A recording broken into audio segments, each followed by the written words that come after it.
Hello everyone, welcome again to Youth Clique. Youth Clique, where we make sure we answer all the questions of all the youth out there. And today we are here once again to talk about one very interesting topic. And we are here to talk about youth in entrepreneurship.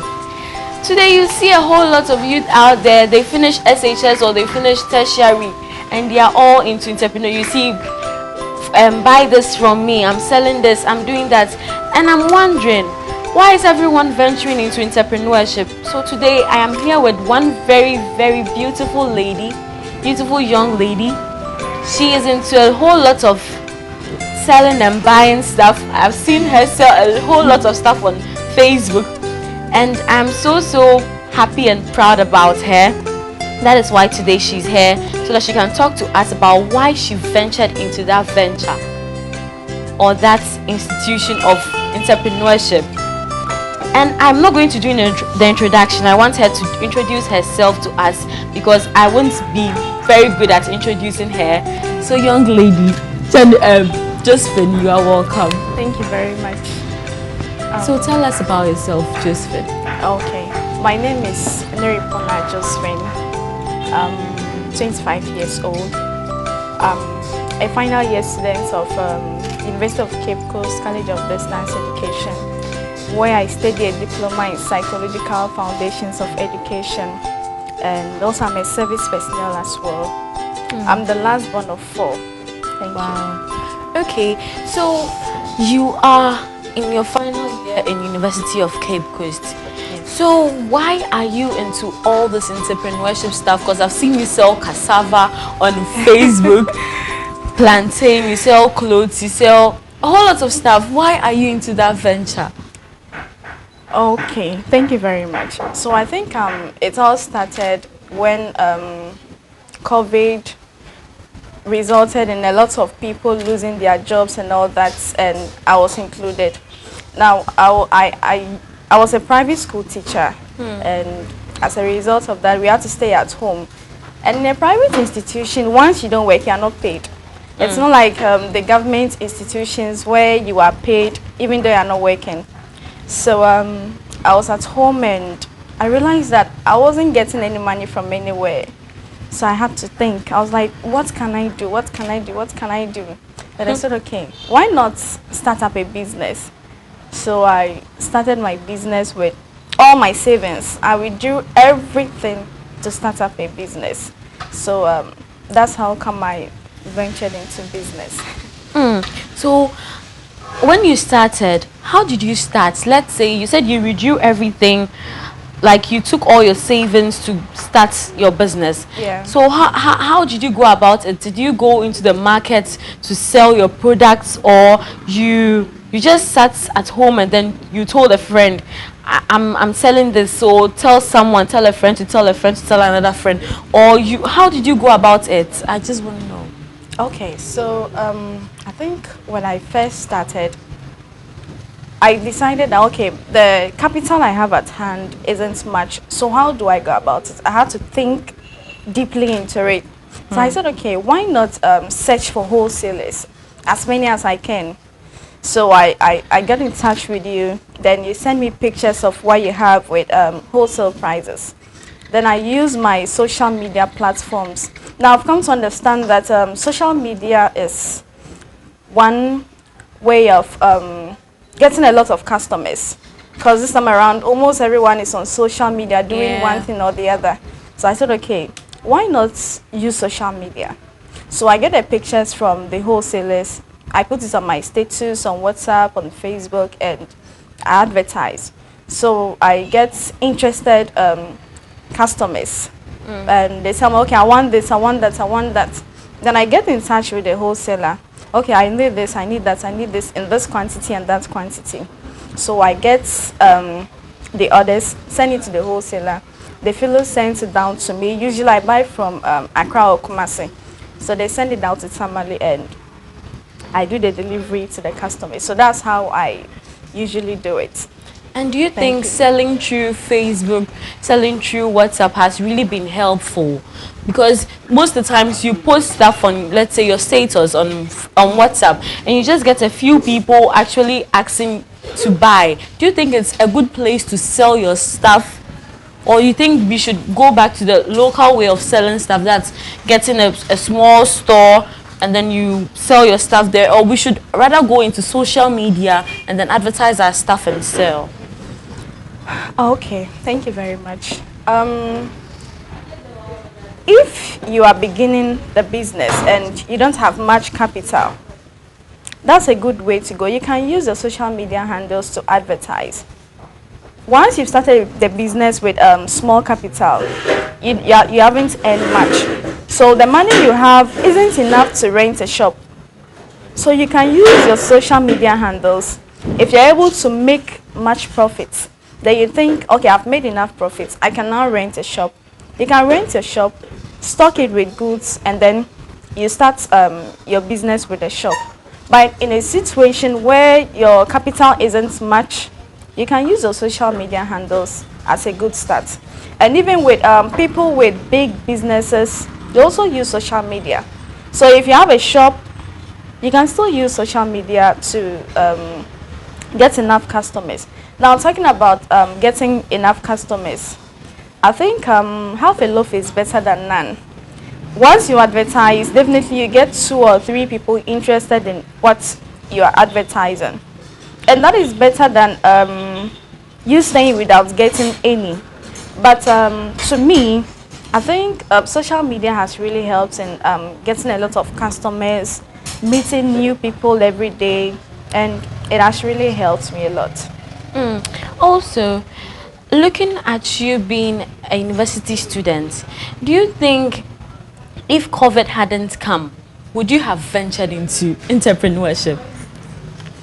I think before COVID, I started and it failed. So I told myself I wasn't going to venture into business anymore. So I really think COVID has come to revive what was lost or what was dead before. So the reason the business ended was I took a loan to start up the business because I wanted something to do alongside the teaching. So I decided to import from China. Then I went online, I did everything. And the interesting part is that I was doing it in dollars. The dollar rate per that time is usually higher than just the normal dollar rate. So I ended up pushing a lot of money into the importation. And when the goods arrived, I was really disappointed. So the money I took to start up the business and everything all went down the drain. So I just decided that no, I wasn't going to venture into business anymore. Until COVID came in, I had to think, what will I do? How will I earn? Because in a private institution, you're not paid for doing no job. So I just had to think of starting up again. And this time from experience and not from a place of ignorance. Thank you.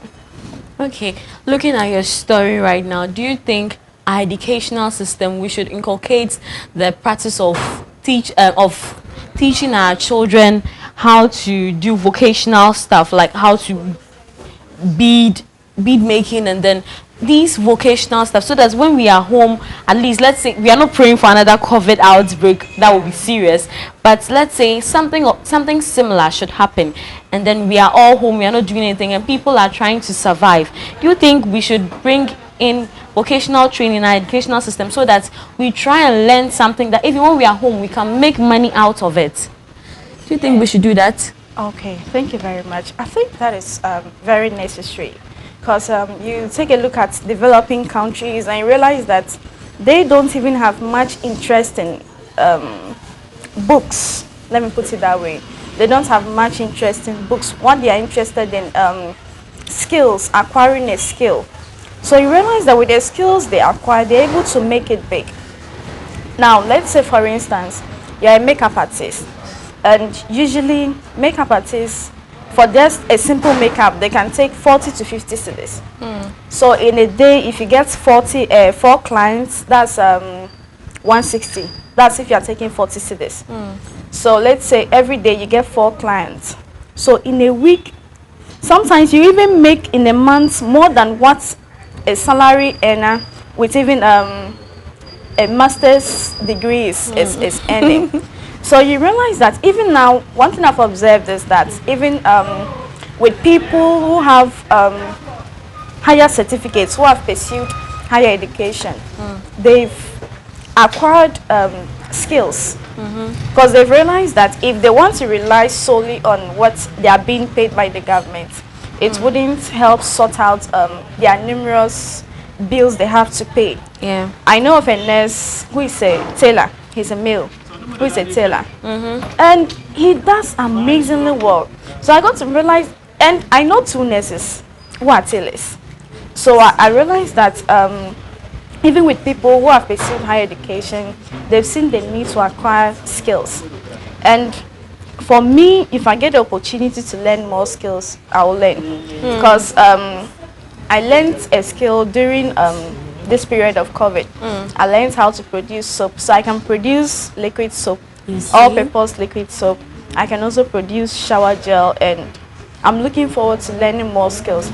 So I think if our syllables are revised and more topics on skills, like acquiring skills, so that our children are able to acquire skills. Yes, they're able to acquire more so skills, that it won't just be about learning math, science. Yes, they are all important, but at least we should learn something on skills so that when we are home, we can actually use it. Exactly. So if they inculcate acquiring skills in the syllables, you realize that even once the child drops out of school, he or she wouldn't be jobless, because he or she has acquired skills in school which will help him or her to earn something at the end of the day. Yeah. So rather than a child goes through JHS, senior high school, and because of some financial issues, he or she has to drop out. But once he or she has some skills he or she has acquired from school, you realize that even once he or she is dropped out, the fellow can use those skills to earn something at the end of the day. Thank you. But do you think now everyone starting a business, do you think we all have the needed knowledge to actually start that business? Because some of us, we don't have business skills, as in how to save this, how to invest into this. Me, for instance, I might start a business and then I put all my money into it, or at the end of the day, I end up spending all the profits I get, not knowing that I have to invest back with. So do you think we all have the needed knowledge to start up a business, or we still have a long way to go? Okay, thank you. Starting up a business is a good thing to do, but it's also important to acquire knowledge. That is why if you want to start up a business, you go to someone who has already started and seek counsel from the fellow. I want to start this business you're already doing. What do I have to know? What do I have to do? How do I go about it? These are questions you should ask people who have already been in the business.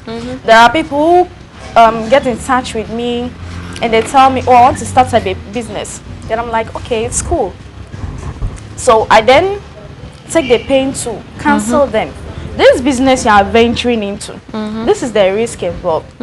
This business you are venturing into, this is what it entails. So are you ready to bear all those risks? If you are ready, fine. So some of them, at the end of the day, you realize that they crawl back. Because with the risk you've stated, they can't really take it. So before you start up a business, knowledge is very important. Knowledge of what you want to do is very important. So you go to someone who is already interested to acquire knowledge about that particular business. Because like my first business, I wanted something that would earn more. So I decided to import from China because it was cheaper there. Only for my capital and everything to be locked up in it, and I was so pissed off. I was like, so this loan I took to start this business, everything went down the drain. So I realized that I didn't have the right knowledge. I didn't have the right knowledge, and I didn't also take the pain to seek counsel from people. So with my current business, I started from a point of experience, and also aside that, I learned from other people as well. Okay. Right now, maybe someone is watching and then will be asking, what are some of the challenges you faced? Because someone is like, she's inspiring me to go into business or to start up my own business. But what are some of the challenges you face so that the person will know? And then when the person is about to start, the person will know that this and that is what I will face if I'm to start my own business. What are some of the challenges? Okay. So one of the many challenges you will face is sometimes the capital, how to get the capital, especially if you don't have anyone supporting you. You are thinking, okay, I want to venture into clothes business, and how do I go about it? That's one of the many challenges, especially when I wanted to start. That was one of my biggest challenge, the capital to start up the business.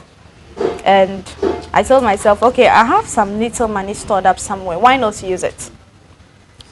Another challenge you face is, especially when you don't have a shop, you do online business, you advertise online like I do. And you don't really have the means of traveling to Accra or Kumasi. Because I really see it as, if I'm traveling to Accra or Kumasi, I should have a certain amount of money, at least quite a lot of money, such that it will sort out my transportation in and out. But I look at it that way, and I realize that if I sit in Tamale and contact my wholesaler to send it to me, it is better than traveling down all the way to Kumasi or Accra. And certain times to the wholesalers, they delay you.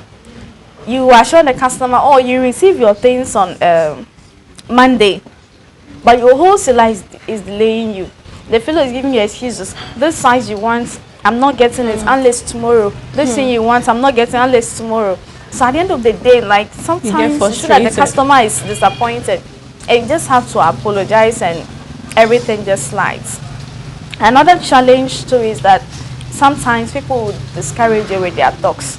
Okay, this business you are doing, you don't have a shop, you are doing it at home. Are you really getting customers? Are you really making something out of it? So people also try to discourage you with their talks. Another challenge I've also come to realize is that you get to meet different kinds of people. Sometimes you don't really know who you are meeting. The customer places an order and tells you that, okay, I'm here, bring it to me.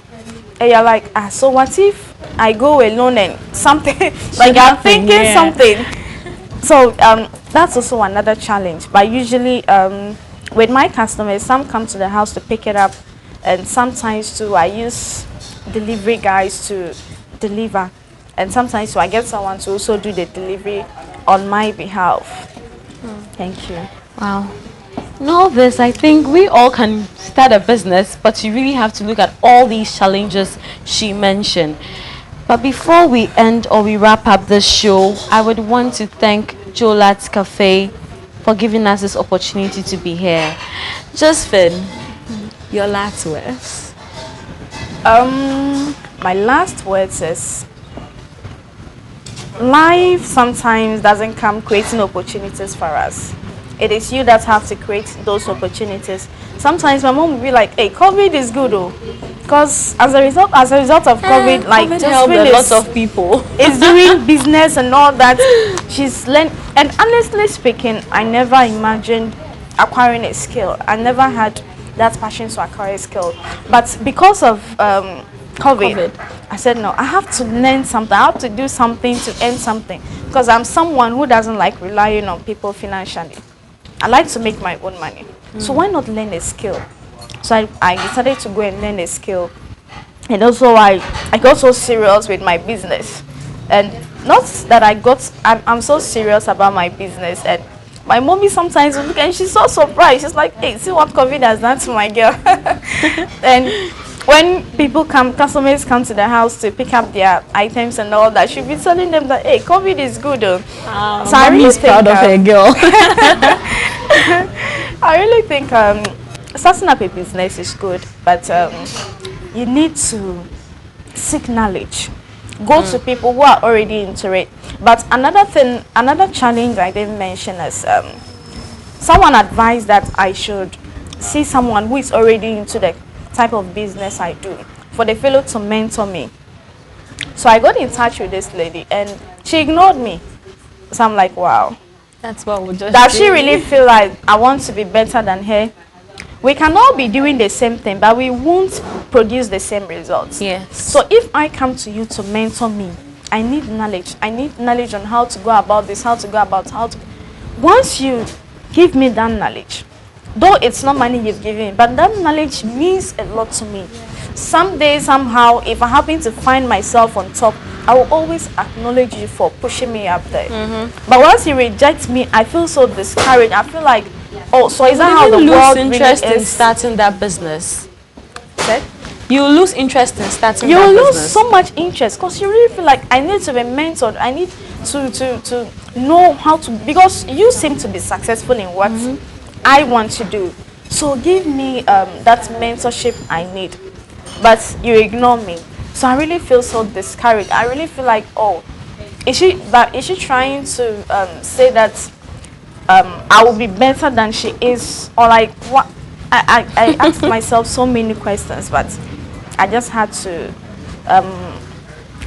let it slide because I didn't really want it to bother me that much. Venturing into a business is good, but you need to acquire the right skills to in order to start up and also continue in it. And sometimes it's discouraging. You are just there like, so won't people come and buy something? Like, won't you call me? You Oh, I lose want this, I want interest. that. But it is consistency and persistence. You have to be consistent and you also have to be persistent. And like I said before, life won't always create opportunities for us. You have to We create can them always yourself. create the opportunities for ourselves. Thank you. Thank you very much, Josephine. And Thank you just so as much. she said, in life you have to create your own opportunities and you have to be consistent and persistent, or else you won't achieve that aim or goal you have set yourself to achieve. Today has been so much of learning knowledge, and I've gained a lot of knowledge today, all thanks to Josephine for her time, for being here. And we also want to thank Jolat's Cafe for this opportunity that they've given us. If you want to contact them for any catering service that you would need for your local dishes, continental dishes, anything, and even if you want to come and rent their space for your event, you are free to do so. And also you can contact them on 055 250 3334, and you can also contact them through Facebook, Instagram and WhatsApp. And you can also contact them by also coming to their location here at Gumani on the new Gumani Road as well. We also want to thank MI Photography for their time and then for all the videos we are having here right now, all thanks to them. If you want to contact them for any videos that you would need, being it photographs for your bridal shots, your weddings, your birthdays, anything, you can contact them and they will be there. Trust me, they are good at what they do and their prices are so affordable. I want to thank each and everyone that has made this program a success. See you all next week, and my name still remains Abena. Bye.